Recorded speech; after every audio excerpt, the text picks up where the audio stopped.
Dalam KUHP itu dijelaskan, seseorang yang bisa ditangkap itu pertama, orang yang sudah ditetapkan sebagai tersangka.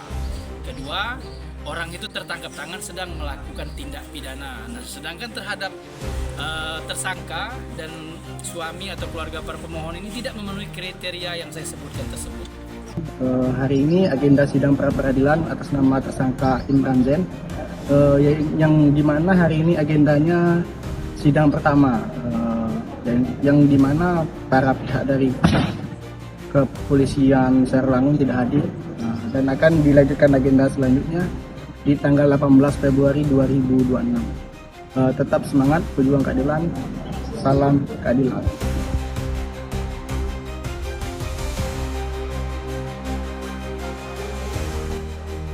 Tim Lembakum Bela Negara, Peradmi, Persatuan Advokat Muslim Indonesia, melayangkan surat pendaftaran gugatan pra-peradilan terhadap sah tidak sahnya tersangka kasus tindak pidana penadahan melawan Polres Sorolangun, Provinsi Jambi.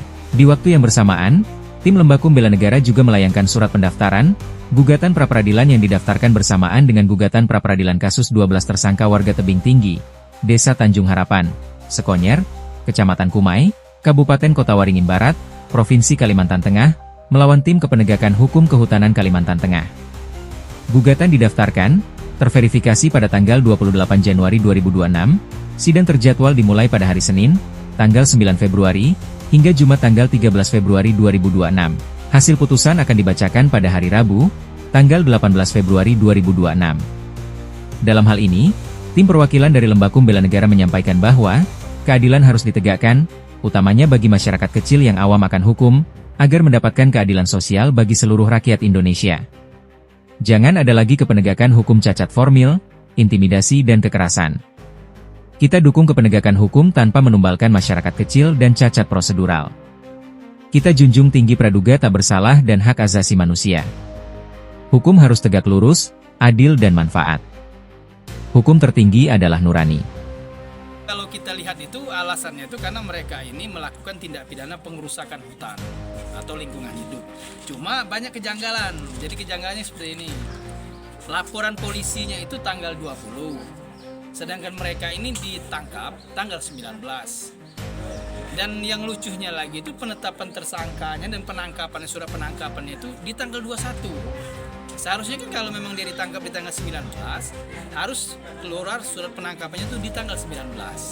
Nah ini tanggal 21, kan ada kekosongan waktu itu.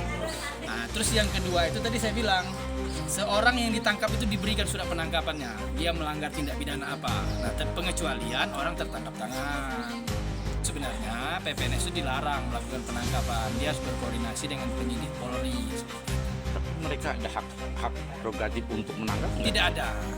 Mereka sifatnya memberikan sosialisasi saja. Nanti kalau memang mereka mau melakukan penangkapan, mereka berkoordinasilah dengan penyidik Polri seperti itu. Peran fungsi Polhutnya ada nggak di situ, Pak? Tidak ada sebenarnya. Kalau yang terjadi saat ini bukan peran fungsi Polhut, tapi peran fungsinya polisi kalau saya lihat. Kenapa? Polhut itu kan pertama kan dia hanya memberikan sosialisasi saja kan. Nanti kalau memang ada masih mereka melakukan tindakan, barulah mereka berkoordinasi. Tapi ternyata tidak dilakukan seperti itu. Mereka langsung melakukan penangkapan saja. Kalau hari ini sidang pembuktian dari mereka, saksi dari termohon dan langsung bukti tambahan. Besok pagi dilanjutkan dengan kesimpulan dan mungkin minggu depannya dilanjutkan dengan putusan. Kalau alat bukti yang disampaikan di pengadilan apa, Pak? Kalau alat bukti atau bukti surat yang disampaikan oleh termohon itu ya pada prinsipnya tentang BAP, surat penangkapan. Ya kalau itu kan sah-sah saja. Kenapa? Surat itu kan dikeluarkan oleh mereka. Yang kita permasalahkan itu kan dalam pra-peradilan ini tentang penangkapannya. Karena kan dari awal dulu, kalau penangkapannya sudah tidak sah, bagaimana penetapan tersangka itu akan dianggap sah. Ya, intinya gini, saya berharap nanti pada hakim tunggal yang mengadili perkara ini dapat memberikan rasa keadilan.